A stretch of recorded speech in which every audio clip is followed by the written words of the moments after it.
Welcome back everyone to my fly. অনেক দিন পর ছোট্ট একটা ব্লগ নিয়ে আসলাম। আজকাল আসা হচ্ছে না, তো এখন আমি একটু ফুল দিয়ে ঘরটাকে সাজাচ্ছি। ফুলের সৌন্দর্যতা সবাইকে মোহিত করে। নিজের গাছের ফুল হলে তো কথাই নেই। এইগুলো সব কিন্তু গাঁদা ফুলটা ছাড়া বাকি কিন্তু সব আমার গাছেরই ফুলগুলো দিয়ে একটু সাজালাম, একটু ভালো লাগলো।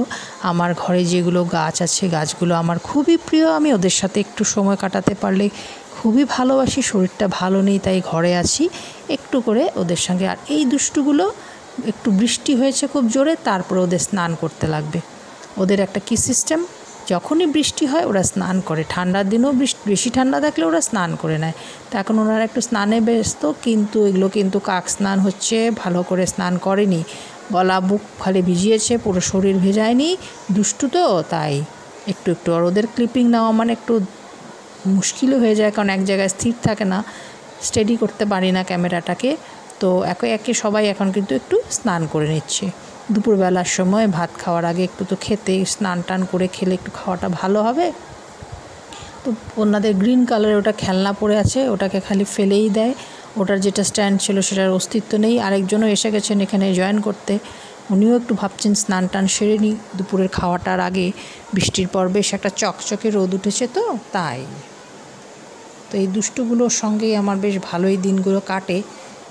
ওদের সকালবেলা ওদের কীর্তিকলাপ দেখা, ওদের একটু এই যে এখন দুষ্টুমিটা দেখা, মন ভরে যায়।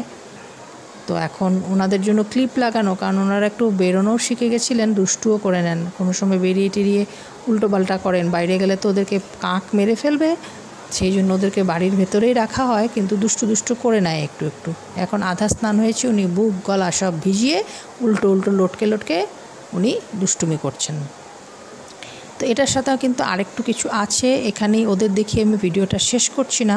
কাজেই এই ভিডিওটাকে পুরো দেখতে হলে কিন্তু আমার সাথে থাকতে হবে। তো এদের দুষ্টুমিটা একটু দেখাচ্ছি, কারণ এরা এন্টারটেন করে। তো এই যে সব দলে দলে সবাই স্নানের জন্য ওখানে ঝাঁপ দিচ্ছেন। কতটুকু স্নান হয় সেটাই দেখে নিন আপনারা, বেশ ভালো করে ওরা তারপর রিফ্রেশ হচ্ছে। তো আমার বাড়িতে থাকার কোনো সময়ে একটু ওদের সামনে দাঁড়ালেই কিছু না কিছু কীর্তিকলাপ ওদের দেখা যায়। সেদিন এই কীর্তিকলাপটা হচ্ছিল বলে আমি একটু ক্যামেরাবন্দি করে নিলাম। এটা আজকের যদিও নয়, কয়েকদিন আগের। অনেক দিন পর একটা ছোট মাছ, এই মাছটাকে আমি ভেজেও বানিয়েছি, শস্য পোস্ত বাটা দিয়েও বানিয়েছি। আজকে শর্টকাটে বানাচ্ছি, ভালো লাগছে না, তাড়াতাড়ি বানাবো। ভাজতে গেলে চট করে মাছটা গলে যায়। আমি পেঁয়াজ কুচি, একটু হলুদ গুঁড়ো, স্বাদ মতো নুন, কাঁচা লঙ্কা, একটু লঙ্কার গুঁড়ো, সর্ষের তেল মাখিয়ে বসিয়ে দিচ্ছি। দেখা যাক এটা কেমন হয় খেতে। আমি ফার্স্ট টাইম বানাচ্ছি, তো কেমন লাগলো আমার এটা রেসিপিটা আমাকে সবাই জানাবে।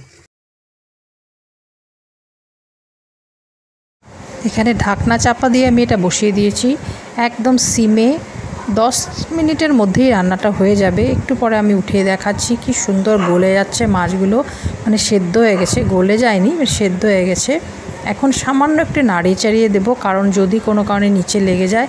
কিন্তু টমেটো থেকে অনেকটাই জল বেরোচ্ছে, খুবই সুন্দর গন্ধ বেরিয়েছে। ঢাকা দিয়ে আমি ভুলে গেছিলাম আমি কোনো একটা রান্না বসিয়েছি, অন্য সবজি কাটছি, কি সুন্দর একটা গন্ধ এসে যায়। তখন মনে পড়েছে আচ্ছা আমি তো এটা বসিয়ে দিয়েছি, কোনো ঝঞ্ঝাট নেই, কি সুন্দর করে চট জলদি হয়ে গেল। এটা আমার রেডি। উপরে একটু নামানোর আগে ধনেপাতা দিয়ে দিলাম। খেতে আমি নুনটা টেস্ট করার জন্য যখন দেখেছি, খেতে কিন্তু ভালোই হয়েছে। তো সবাই এইভাবে শর্টকাট পদ্ধতিতে যদি ছোট মাছ খেতে হয়, এভাবে একবার বানিয়ে দেখতে পারেন, আশা করি সবার ভালো লাগবে।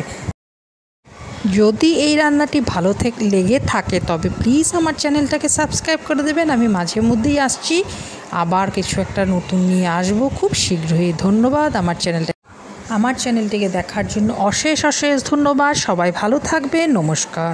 মাই ফ্লাইট থেকে সবাইকে অভিনন্দন জানালাম।